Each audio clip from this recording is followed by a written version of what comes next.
அச்சுக்கு வந்து Malabar golden diamonds brand ஷூட்டரோட ஒர்க் பண்ணியிருந்தோம். லெஹங்கா போட்டிருந்தாங்க. ஓப்பன் ஹேரில் ஸ்டைல் பண்ணி லைக் க்ளோயிங்காக ஒரு நியூ ஷேட்ஸில் தான் ஒர்க் பண்ணியிருந்தோம். ரீசெண்டாக வந்து மமிதா வர்ஜி கூட ஒர்க் பண்ணியிருந்தீங்க இல்லையா? அந்த லுக் சூப்பராக இருந்துச்சு. அது எப்படி பண்ணீங்க? அது என்ன லுக்? ஆக்சுவலி வந்து அந்த ஸ்டோரி பார்த்தீங்கன்னா யாருக்குமே தெரியாது. இட்ஸ் ஒரு ரோலர் கோஸ்டர் ஸ்டோரின்னு வேணால் சொல்லலாம். சின்ன மேக்கப் பண்ணுறதுக்கு 1500 அந்த ரேஞ்சில் தான் லைக் இனிஷியலி கொடுத்தாங்க. இப்போ per session like up to like depends என்ன பேக்கேஜ் எடுக்கிறாங்கன்னு பொறுத்து 30லையும் பண்ணுறது உண்டு, லைக் 50லையும் பண்ணதில்ல, அப் டு 60 கூட. நான் இப்படி எதிர்பார்க்கவே இல்லைப்பா, இது சேஞ்ச் சூப்பராக வந்துருச்சு, நான் எதிர்பார்க்காம போட்டது அப்படின்னா யாரும் சொல்லுவீங்க? ஜெயிலர் மூவியில் நடித்தாங்க இல்லையா? அவங்களுடைய பர்த்டே ஃபோட்டோ ஷூட் வந்து எனக்கு ரொம்ப பிடிச்சிருந்துச்சு அவங்களுடைய லுக்கை. மகாராஜாவில் வந்து திவ்ய பாரதிக்கு ஒரு மேக் ஓவர் நீங்கள் தான் கொடுத்தீங்க இல்லையா? மகாராஜா மூவியோட டெஸ்ட் ஷூட்டுக்கு தான் ஒர்க் பண்ண போகிறேன்னு எனக்கு தெரியாது. ஜஸ்ட் இந்த மாதிரி எனக்கு ஒரு டார்க் ஸ்கின் டோனில் ஒரு டார்க் மேக்கப் பண்ணணும் சத்யா அப்படி சொன்னாங்க. சரி ஓகே அப்படின்னா அவங்களோட ட்ராவல் பண்ணிட்டு போய் ஒர்க் பண்ணது. கண்டினியூஸாக ஒர்க் போயிட்டுருக்கு, கண்டினியூஸாக வந்து ஷூட் போயிட்டுருக்கு. பேபியை எப்படி மிஸ் பண்ணுறீங்க? It was very personal actually. ரொம்ப கனெக்டடான ஒரு கொஸ்டின். யாருமே இது கேட்டதே கிடையாது. Ananya's Nana Nani Coimbatore, a paradise for senior citizens. Little tax plus நேயர்களுக்கு வணக்கம். நான் உங்கள் விஜி. இன்றைக்கி நம்ம கூட மோஸ்ட் ட்ரெண்டிங் மேக்கப் ஆர்டிஸ்ட் ஜியா மேக்கப் ஆர்டிஸ்ட் ஸ்ரீ சத்யா தான் இருக்காங்க. ஹாய் சத்யா, எப்படி இருக்கீங்க? நல்லா இருக்கேன், நீங்கள் எப்படி இருக்கீங்க? ரொம்ப நல்லா இருக்கேன். ஸோ நீங்கள் ஃபர்ஸ்ட் ஆஃப் ஆல் எப்போ கெரியர் ஸ்டார்ட் பண்ணீங்க? எப்படி இந்த மேக்கப் இண்டஸ்ட்ரிக்குள்ளே வந்தீங்க? அதை பற்றி கெரியர் ஸ்டார்ட் பண்ணி மோர் தென் 5 years ஆயிடுச்சு. I think stepping into 6th year. Okay. So நான் ஒர்க் பண்ணிட்டு இருந்தேன், ஐடியில் ஒர்க் பண்ணிட்டு இருந்தேன். ஸோ ஒர்க் பண்ணிகிட்டே இருக்கும்போது சைமல்டேனியஸாக தான் என்னுடைய மேக்கப் ஜேர்னி வந்து ஸ்டார்ட் ஆச்சு.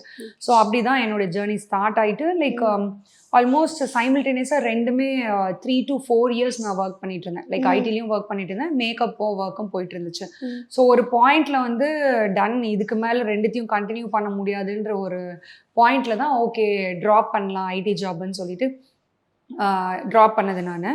அதுக்கப்புறம் லைக் ஃபுல் டைமாக மேக்கப்லேயே கண்டினியூ பண்ணேன். இப்போ உங்களோட இன்கம் எவ்வளவா இருக்கு? ஃபர்ஸ்ட் பேமெண்ட் அண்ட் இப்போ என்ன கரண்ட்ல நீங்க எவ்வளவு இன்கம் பண்ணீங்க? அப்போ பர் செஷன் வந்து லைக் அதான் மீன்ஸ் ஒரு சின்ன மேக்கப் பண்றதுக்கு 1500 அந்த ரேஞ்சில் தான் லைக் இனிஷியலி கொடுத்தாங்க. 1500 to 3 மேக்ஸிமம் 3K அவ்வளோதான். லைக் இவ்வளோதான் வாங்கியிருந்தது. இப்போ per session like up to like depends என்ன பேக்கேஜ் எடுக்கிறாங்கன்னு பொறுத்து 30லையும் பண்ணுறது உண்டு, லைக் 50லையும் பண்ணதில்ல, அப் டு 60 கூட. அப்ராக்சிமேட்டா ஒரு மந்த்லி இன்கம்ன்ற மாதிரி சொல்லுவாங்க. Approximately monthly. இப்போ நீங்கள் டிசம்பர் பார்த்தீங்கன்னா பெருசாக லைக் அவ்வளோ முகூர்த்தம்ஸ் கிடையாது. இப்போ ஜான் ஃபெப்லாம் பார்த்தீங்கன்னா நல்ல முகூர்த்தம். ஸோ அப்போது வர இன்கம்ஸ் வேறு தான் இருக்கும். டிசம்பரில் வந்து பார்த்தீங்கன்னா முகூர்த்தம்ஸ் கம்மி இல்லையா? ஸோ இட் டிபெண்ட்ஸ், அந்த மாதிரி தான் இருக்கும். இது நான் இப்படி எதிர்பார்க்கவே இல்லைப்பா, இது சேஞ்ச் சூப்பராக வந்துருச்சு, நான் எதிர்பார்க்காம போட்டது அப்படின்னா யாரும் சொல்லுவீங்க? நிறைய பேர் இருக்காங்க, நிறைய ஷூட்ஸ் இருக்குது, நிறைய ஒர்க்ஸ் இருக்குது. அந்த மாதிரி இப்போ ரெகுலராக ஒர்க் பண்ணுற ஆர்டிஸ்ட்கே அன்னைக்கு வந்து ரொம்ப ஈஸியாக தான் ஒர்க் பண்ணியிருப்போம். ஆனால் அந்த லுக் பார்த்தீங்கன்னா ரொம்ப ட்ரெண்டிங்காக இருந்திருக்கும். இப்போ ரீசெண்டாக எனக்கு கேட்டதுனால எனக்கு ஞாபகம் இருக்குது. அச்சுக்கு வந்து மலபார் கோல்டன் டைமண்ட்ஸ் பிராண்ட் ஷூட்டரோட ஒர்க் பண்ணியிருந்தோம். லெஹங்கா போட்டிருந்தாங்க. ஓப்பன் ஹேரில் அந்த ஸ்டைல் பண்ணி லைக் க்ளோயிங்காக ஒரு நியூ ஷேட்ஸில் தான் ஒர்க் பண்ணியிருந்தோம். மலபார் கோல்டு டி நகரில் அந்த ஷோரூமில் தான் ஒர்க் பண்ணோம். ஸோ அங்கே வந்து லைக் ஒரு அகெயின் ஒரு 15-20 minutes தான் டைம், குயிக்காக பண்ணியிருந்தோம். பட் அந்த லுக் வந்து ரொம்ப ரொம்ப நல்லா வந்துருந்துச்சு. வீடியோஸ்லையும் சரி பிக்சர்ஸ்லையும் சரி ரொம்ப நல்லா வந்துச்சு. ப்ளஸ் என்னுடைய பேஜுக்குமே ரொம்ப வைரலாக போச்சு. என்னுடைய பிரைட்ஸ்மே நிறைய பேர் வந்து அந்த லுக் பற்றி கேட்டிருந்தாங்க. லைக் அப்கமிங் பிரைட்ஸ்மே அந்த மாதிரி லுக் பண்ணணும் அப்படின்னு கேட்டிருந்தாங்க. ஸோ நிறைய ஒர்க்ஸ் பண்ணியிருந்தாலும் 1 or 2 லுக்ஸ் வந்து இந்த மாதிரி ரொம்ப பெஸ்ட்டாக ஒன்று வந்துடும். அண்ட் ரீசெண்ட்லி ஒன் மோர், மிர்னாவுடைய பர்த்டே ஷூட் வந்து எனக்கு ரொம்ப மோஸ்ட் ஃபேவரட்.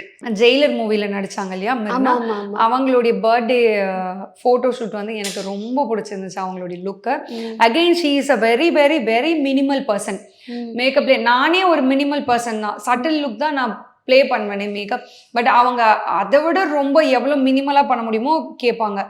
அவங்களுடைய பர்த்டே ஷூட்டில் வந்து யூஸ்வலி எப்பவுமே ரொம்ப நார்மல் ப்ரௌன் ஸ்மோக்கி, ஒரு பிளெயின் ஒரு நார்மல் ப்ரௌன் நியூட் லிப்ஸ்டிக் இந்த மாதிரி தான் ஒர்க் பண்ணுவோம். அன்னைக்கு அவங்களே வந்து எனக்கு விங் பண்ணுங்க, கிளிட்டர்ஸ் அந்த மாதிரிலாம் அப்ளை பண்ணுங்க அந்த மாதிரி கேட்டிருந்தாங்க. ஸோ ரொம்ப நல்லா வந்துருந்துச்சு அவங்களுடைய லுக். எனக்கு ரொம்ப ஹாப்பியாக இருந்துச்சு அவங்களோட லுக். ஓகே. ரீசெண்டா வந்து மமிதா பர்ஜ் கூட ஒர்க் பண்ணியிருந்தீங்க இல்லையா? அந்த லுக் சூப்பரா இருந்துச்சு. அது எப்படி பண்ணீங்க? அது என்ன லுக்? ஆக்சுவலி வந்து அந்த ஸ்டோரி பார்த்தீங்கன்னா யாருக்குமே தெரியாது. இட்ஸ் ஒரு ரோலர் கோஸ்டர் ஸ்டோரின்னு வேணால் சொல்லலாம். நான் ஆல்ரெடி ப்ரீவியஸாக மலபார் கோல்டன் டைமண்ட்ஸ் சொல்லியிருந்தேன். மலபார் கோல்டன் டைமண்ட்ஸில் நான் வந்து கோமதி செகண்ட் ஆர்டிஸ்ட்க்கு அன்னைக்கு அர்ச்சனாக்கு முடிச்சுட்டு அவங்களுக்கு ஒர்க் பண்ணிட்டு இருக்கேன். நைட் ஒரு 10 o'clock இருக்கும்னு நினைக்கிறேன். ஒரு அரௌண்ட் 9 or 10 அந்த டைமுக்கு எனக்கு கால் வந்துச்சு. இந்த மாதிரி அவங்களுக்கு மேக்கப் பண்ணுறதுக்கு தான் கால் பண்ணாங்க. ஆக்சுவலி ஃபோன் பண்ணி எனக்கு கேட்கும் போது அவங்க யாருன்னே எனக்கு தெரியல. அண்ட் தென் இன்னொன்று, நான் அன்னைக்கு வந்து அவங்க கேட்ட அந்த டேட்டில் வந்து நான் அவைலபிளாகவும் இல்லை. திருநெல்வேலியில் எனக்கு இன்னொரு ஈவெண்ட் இருந்துச்சு. ஓகே. ரிட்டன் வந்து நாங்கள் வந்து ட்ரெயினில் தான் வர மாதிரி பிளான் இருந்துச்சு. ஸோ அதுக்கப்புறம் ஓகே மிர்னா கேட்டிருந்தாங்க இந்த மாதிரி பண்ணுறீங்களா அப்படின்னு சொல்லிட்டு. அவங்க வந்து என்னை விட ரொம்ப மினிமல் பர்சன். எனக்கு எப்படி நீங்கள் பண்ணுவீங்களோ அதே மாதிரி ரொம்ப மினிமலாக பண்ணணும் ஜியா அப்படின்னு கேட்டாங்க. நான் பண்ண ரெடி, பட் அன்றைக்கி டேட் நான் அவைலபிள் இல்லை அப்படின்னு சொல்லியிருந்தேன். ஸோ அதுக்கப்புறம் லாஸ்ட் மினிட்ல என்ன பண்ணேன், டிக்கெட்ஸ் எல்லாம் பார்த்துருந்தேன், ஃப்ளைட் டிக்கெட் எல்லாம். ஸோ அதுக்கப்புறம் மார்னிங் தான் எனக்கு திருநெல்வேலியில் ஈவெண்ட். நான் ஆஃப்டர்நூன் ட்ரெயின் டிக்கெட் போட்டிருந்தேன் என்னோட டீமோட. ஸோ அதுக்கப்புறம் மார்னிங் ஒர்க் முடிச்சுட்டு எனக்கு இன்னொரு ஃப்ளைட் டிக்கெட் அவைலபிளாக இருந்துச்சு. ஸோ தூத்துக்குடி டு சென்னை வந்து ஃப்ளைட் டிக்கெட் போட்டால் நான் சென்னை ஆஃப்டர்நூனே வந்துடுற மாதிரி அவைலபிலிட்டி இருந்ததுனால தூத்துக்குடியிலேருந்து சென்னை வந்து இறங்கிட்டு ஆஃப்டர்நூன் அப்படியே கிளம்பி அவங்க இருக்கிற பிளேஸ்க்கு போயிட்டு மேக்கப் ஸ்டார்ட் பண்ணி ஒர்க் பண்ணது தான் அந்த எக்ஸ்பீரியன்ஸ். கலாட்டா அவார்ட்ஸ்க்காக அவங்க வந்திருந்தாங்க சென்னைக்கு. ஸோ அப்படிதான் ஒர்க் பண்ணது அந்த எக்ஸ்பீரியன்ஸ். மிஸ் ஆயிருந்திருக்கும், பட் ஃபைனலி வந்துட்டீங்க ஃப்ளைட். ஆமா, கடைசியில வந்துருச்சு. நமக்குன்னு ஒண்ணு எழுதி இருந்தா அது நமக்கு எப்படியோ கிடைக்கும்னு சொல்லுவாங்களா, அந்த மாதிரி தான். மகாராஜால வந்து திவ்ய பாரதிக்கு ஒரு மேக் ஓவர் நீங்க தான் கொடுத்தீங்க இல்லையா? அவங்களோட டெஸ்ட் ஷூட்டுக்கு மட்டும் நான் ஒர்க் பண்ணியிருந்தேன். அந்த எக்ஸ்பீரியன்ஸ் பத்தி சொல்லுங்க. நான் ஒர்க் பண்ண போகும்போது அவங்களுடைய டெஸ்ட் ஷூட்டுக்கு, லைக் மகாராஜா மூவியோட டெஸ்ட் ஷூட்டுக்கு தான் ஒர்க் பண்ண போறேன்னு எனக்கு தெரியாது. ஜஸ்ட் இந்த மாதிரி எனக்கு ஒரு டார்க் ஸ்கின் டோன்ல ஒரு டார்க் மேக்கப் பண்ணணும் சத்யா அப்படி சொன்னாங்க. சரி ஓகே அப்படின்னா அவங்களோட டிராவல் பண்ணிட்டு போய் ஒர்க் பண்ணது. அங்க போய் பண்ணதுக்கு அப்புறமும் தெரியாது, படம் ரிலீஸ் ஆனதுக்கு அப்புறம் தான் தெரியும் அது மகாராஜா மூவி அப்படின்னு சொல்லிட்டு. ஸோ நான் மெயின் மூவி அன்னைக்கு நான் பண்ணல, டெஸ்ட் ஷூட்டுக்கு மட்டும் ஒர்க் பண்ணேன். டெஸ்ட் ஷூட் பண்ணிட்டு அவங்க பிக்சர்ஸ் எல்லாம் கிளிக் பண்ணி பார்த்துட்டாங்க, எல்லாமே ஓகேன்னு சொல்லி கன்ஃபார்ம் பண்ணி இது பண்ணிட்டாங்க. ஸோ அப்படிதான் அந்த எக்ஸ்பீரியன்ஸ் போச்சு. தெரியாது எந்த மூவிக்கு போய் பண்றோன்னுட்டு. ரிலீஸ் ஆனதுக்கு அப்புறம் தான் தெரியுது ஓகே இந்த படத்துக்கு தான் டெஸ்ட் ஷூட் பண்ணியிருக்கோம் அப்படின்னு தெரிய வந்துச்சு. திவ்ய பாரதியுமே வெரி ஸ்வீட் பர்சன், ரொம்ப ரொம்ப ஸ்வீட். ஆக்சுவலி அந்த லுக் பார்த்தீங்கன்னா டோட்டல் கான்ட்ராஸ்ட். அவங்க நல்லா ஃபேரா இருப்பாங்க, பயங்கர டஸ்கியா டார்க்கா மேக்கப் பண்ற லுக் இருந்துச்சு. கண்டினியூஸா ஒர்க் போயிட்டு இருக்கு, கண்டினியூஸா வந்து ஷூட் போயிட்டு இருக்கு. பேபியை எப்படி மிஸ் பண்றீங்க? எந்த அளவுக்கு மிஸ் பண்றீங்க? ஆஸ் அ மதரா நான் கேக்குறேன், எவ்வளவு மிஸ் பண்றீங்க? ரொம்ப மிஸ் பண்றேன் தான். அவ கூட டைம் ஸ்பெண்ட் பண்ண முடியாம. It was very personal actually. ரொம்ப கனெக்டடான ஒரு கொஸ்டின், யாருமே இது கேட்டதே கிடையாது. நிஜமாவே ரொம்ப கஷ்டமாக தான் இருக்கும். ஏன்னா டே அண்ட் நைட் சுற்றிட்டே இருக்கும், டே அண்ட் நைட் ஒர்க் பண்ணிகிட்டே இருக்கும். அவள் கேட்குற கொஸ்டின் எல்லாம் கேட்டு தான் எனக்கு கொஞ்சம் சங்கடமாயிடும். நான் ஒரு டைமும் அவகிட்ட என்ன சொல்லுவேன், அவுட் ஸ்டேஷன் எடுக்க மாட்டேன்னு சொல்லுவேன். மீன்ஸ் சென்னையா இருந்தால் நைட் எப்படியும் வீட்டுக்கு வந்துடுவேன், அவுட் ஸ்டேஷன்னா வீட்டுக்கு வர முடியாது இல்லையா? ஸோ அந்த ஒரு 2-3 days இல்லாதது வந்து அவளுக்கு ரொம்ப கஷ்டமாக இருக்கும். நீ தான் அவுட் ஸ்டேஷன் போக மாட்டேல்லம்மா அப்படின்னு கேட்பா. பட் என்ன பண்ணுறது, நமக்கு அவுட் ஸ்டேஷன் பிரைட்ஸ் வரும்போது மேக்ஸிமம் தவிர்க்க ட்ரை பண்ணுவேன். At the end work is a work இல்லையா, ரெண்டுத்தையும் பேலன்ஸ் பண்ணி தான் ஆகணும். ஸோ இப்போ நியூ இயர்லாம் பார்த்தீங்கன்னா டிசம்பரில் கொஞ்சம் ஒர்க் இல்லாத டைம் ஒரு 3-4 days மொத்தமாக வீட்லேயே ஸ்பெண்ட் பண்ணிட்டு அவளோட டைம் ஸ்பெண்ட் பண்ணிட்டு இப்படி தான் பேலன்ஸ் பண்ணுறேன். எங்கள் வீட்டில் என்னுடைய பேரண்ட்ஸ் அண்ட் என் ஹஸ்பண்ட், என்னுடைய தம்பி எல்லாருமே கொஞ்சம் கூட ரொம்ப பெரிய சப்போர்ட், பெரிய சப்போர்ட். அவங்க இல்லாமல் என்னால் என்னுடைய ஃபேமிலியை ரன் பண்ணுறதே ரொம்ப கஷ்டம். இல்லைன்னா இவ்வளோ தூரம் நம்ம வந்து ஒரு விமனா ஆல்ரெடி ஒரு மேரிட் விமனா, ஒரு கிட் வச்சிருக்க விமனா வந்து இவ்வளோ தூரம் சஸ்டெயின் பண்ணது ரொம்ப டஃப். அதான் ரொம்ப கஷ்டம். ஆஸ் அ உமனா, அதுவும் குழந்தைய வச்சுக்கிட்டு 5 years ஸ்டார்ட் பண்றீங்க அப்படின்னா அவளோட சைல்ட்ஹுட்ஸ்ல நம்ம கூட இருக்க முடியாது. ஆனா end of the day career முக்கியம். அது எப்படி பேலன்ஸ் பண்றீங்க? அது ரொம்ப கஷ்டம். வீட்ல வந்து ஃபேமிலி சப்போர்ட் இல்லைன்னா கண்டிப்பா எந்த ஒரு விமனாலையும் இதை பண்ணவே முடியாது. நான் வந்து இது ஃபுல்லாவே என்னுடைய சக்சஸ், நான் தான் வந்து ஹார்ட் ஒர்க் பண்ணி வந்தேன்னு சொல்லவே முடியாது. நான் என்னதான் ஹார்ட் ஒர்க் போட்டிருந்தாலும் எனக்கு ஒரு பேக்கப் சப்போர்ட் வீட்டில் இருந்ததுனால மட்டும் தான் என்னால் வெளியில போகவே முடிஞ்சிச்சு.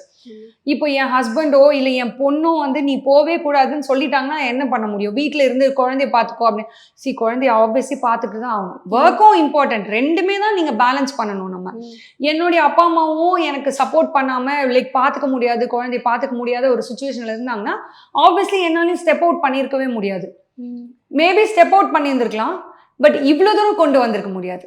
அகெயின் அந்த ஜேர்னி வந்து ஒரு இடத்துலயே ஸ்டாப் ஆகிட்டு இல்லை பிரேக் விட்டு இருந்திருக்கலாம். எனக்குமே நிறைய ஸ்ட்ரகிள்ஸ் இருந்துச்சு, ஸ்ட்ரகிள்ஸ் இல்லாமல் இல்லை. நானும் நிறைய ஸ்ட்ரகிள்ஸ் பார்த்துருக்கேன். பட் எல்லா இடத்துலையும் ஃபினான்ஷியலாகவும் சரி, லைக் ஃபேமிலி வைஸும் சரி, லைக் எல்லா சைடும் ஸ்ட்ரகிள்ஸ் பார்த்துருக்கேன். பட் நான் எந்த ஒரு டைம்லையும் என்னுடைய ஒர்க்கை விட்டுடக்கூடாது. பிகாஸ் இந்த ஒர்க்கு தான் நம்ம இவ்வளோ தூரம் நிறுத்தியிருக்கேன் லைஃப்பை பேலன்ஸ் பண்ணுறதுக்கு. ஸோ அதனால் எந்த இடத்துலையும் என்னுடைய ஒர்க்கை விட்டுடக்கூடாதுன்றதுல ரொம்ப கிளியராக இருந்தேன். ஸோ அது என்னை வந்து இன்னும் ரொம்ப ஸ்ட்ராங் ஆக்கியிருக்கு. லைக் என்னுடைய ஒர்க் லைஃப் பேலன்ஸ் ப்ளஸ் என்னுடைய பர்சனல் லைஃப்பை ஈஸியாக என்னால் பேலன்ஸ் பண்ண முடியுது. பிக்கஸ்ட் சப்போர்ட் வந்து எங்கள் வீட்டில். ஃபேமிலி. எஸ், டெஃபினட்டாக.